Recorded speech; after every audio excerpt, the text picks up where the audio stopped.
బొమ్మ పైడి బొమ్మ తేనె నవ్వుల జాబిలమ్మ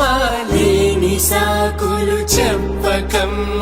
పట్టువోణి కట్టవమ్మ నాన్నయదపై నిన్నటిదాకా అల్లరి ఆటలు ఆడినా చిన్నారి తల్లి లేత భుజములు నేడు చీరలు మోయునా చెల్లో